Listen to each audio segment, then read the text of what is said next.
What's going on, guys? Slovash here. Wanted to bring you a Witch Doctor build I've been using for Season 19, just speed farming, T16, grade ref 75s, 80s, something like that. Works really well for endgame content, if you need DBs, if you need bounties, if you need just to level up lower gems for the augmenting. This build is pretty good. It is very gear dependent, so you either have to reforge legendaries or just get lucky and find some of the pieces to this puzzle. So I'm going to just start with skills on the tree. I'm going to try and make this snappy because I want to get to the gameplay, but basically this is a speed farming build. You just stay alive basically through the Legacy of Dreams gem buff.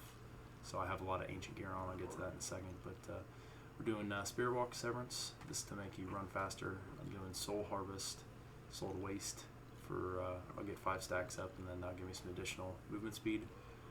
Using Leeching Beasts on zombie dogs just to get some life on hit when they slap them guys. As I'm running, that pretty much keeps my bubble full. And then I'm using Gargantuans and Mongoloid for their cleave damage, and this is your main damage dealing move. I don't think that's anything new. If you've played Witch Doctors before, these guys are just, they're nutty, and there's a lot of skills and gear that boost this up. So this is your main this is your main damage dealer, and this is where you want to put your elite packs right next to these dudes. I hear some funky skills. I mean, I guess there's only really one that's probably different than most other builds, but I'm using Corpse Spiders, Spider Queen, mostly because I have a Grin Reaper helmet in my cube that I'm using for just kind of fun, I guess. It's just a really interesting helmet to me. The way that the Grin Reaper breaks Corpse Spider Queen into allowing you to have more than one. Like, I can only have one, but my mimics, when they throw them, they stack and stack and stack and stack and stack. So basically you get a little choo-choo train of those spiders doing dot damage to everything in the way, and it's actually really fun to look at, and it does quite a bit of damage. So it's kind of a fun little thing that will get boosted up by the Legacy of Dreams damage. So it's a fun build. And then I'm using Paranado on Piranhas just for basically the pulling ability and the extra damage buff that it gives. Basically you want to drop your Piranhas right next to wherever your Gargs are. So you run up to an elite pack, drop your Paranado, your Gargs will cleave them and they'll die, and you get all your skills reset through your passives, and that's basically the gist of the build. You want to cast Corpse Spiders only.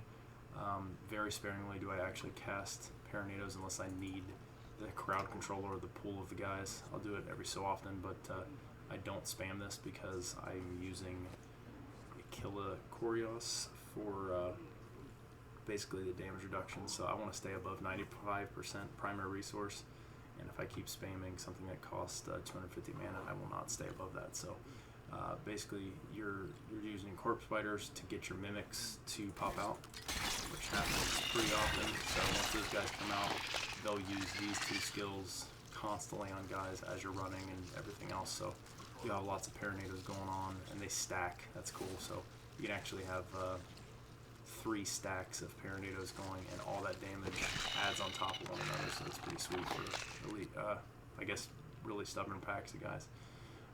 But again, everything kind of centered around the Legacy of Dreams gem. I'm still working on leveling this up, but I'm kind of working on augmenting right now.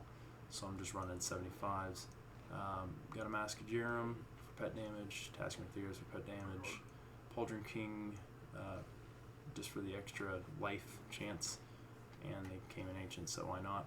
I got an Ancient Curios. I really like Core to the Sherma. I don't know, I think this belt gets slept on a lot. This has a tremendously large field that it generates a blinding effect, and it can actually happen outside of where your range is. If you get hit by someone like long range, it'll just blind a huge circle across the screen. So this takes a lot of heat off you if you're in like an area where guys can just hit you from like a trash mob. Everyone in that trash mob will be blind for 3 seconds. Gives you lots of time to move past them or whatever. So really a big fan of the Core to Sherma. Using Hecting Pants and Mr. Yawn. Now you'll notice the 25% increased damage while you're moving. That's basically the name of the game. So you can see my damage right here, 1.3. When I start moving, 2.1. So I'm always going to be moving. to allow my guards to get more of that bonus damage passed along to them. The spider, I believe, gets that damage too, so as it's standing still tanking on guys and I'm running, they'll get all that extra damage. So that's the name of the game with this build, is to just pass through as many guys as you can with the Lucifer boots to get to the elite packs. Once you find them, you drop the Paranado and you just kind of run circles around them and give your pets the extra buff damage from the hexing pants. Using Echoing Fury just because of the frenzy buffs you can stack, lets you run faster, lets your guards hit faster. It's just nuts. Henry's Perquisition for damage reduction of some sort or another. I know it's not direct damage reduction, but whenever you get hit by a guy, they'll get charmed. They draw attention to them. Also, they fight for you for a second, so some of the moves that they use will end up helping you out. Using Short Man's Finger just to buff up the Gargantuan damage, and you get 3 of them. It's insane. Convention of Elements, basically because you have a couple rotations of poison, cold, fire, things like that, physical. That will get a turn on the Convention of Elements wheel, and that will help out with the damage. Using Nems just to speed up rifts, because anytime you hit a pylon, you're going to get an elite pack. It's pretty nuts. Hellfire Amulet, if you can get an elite one, it's like a good passive, and it's ancient. That's your go-to, I would think. Another good choice for this would be a Flavor of Time if you can't find a good Hellfire. I had to run quite a few of them to get this, but Grave of Justice is a Witch Doctor like staple passive, so I was able to open up a slot for that. So I have 5 passives on this guy through this being an option. It's not perfect, but it does the job. So under my passives, I'm using Confidence Ritual. This is just going to add some extra damage whenever I'm within 20 yards, and I'm just running through guys constantly with the Lucifer boots, so I'm getting that extra damage. Also getting Pierce the Veil damage, and this really makes casting Paranados hurt, so don't cast too many. But this basically gives you 40% more damage, and then you got 50% more damage from Midnight Feast. It's all about just getting those Gargantuans to hit as hard as possible. And then Fierce Loyalty for just movement speed, so you can just run from pack to pack and get through town faster and everything faster. So it just makes it more of a speed running kind of build. In the cube, we are using Eucapian Serpent for damage reduction. I do have dogs on, so between them leeching some life back and then taking 30% of my damage, it gives me good survivability. Like I said before, the Grin Reaper is kind of the fun part of the build, and it allows you to do some kind of interesting things with these 2 skills, Paranado and Spider Queen. And then I'm using Flavor of Time since I pulled it for the Hellfire Amulet, but the pylon effect's lasting twice as long. I mean, if you get a speed pylon, you're clearing that rift fast as hell. If you get a shield pylon, you're invincible. If you get a power pylon, you're just murdering people. And if you get a conduit pylon, it's just shit all over your screen. It's amazing. So, it's basically the build.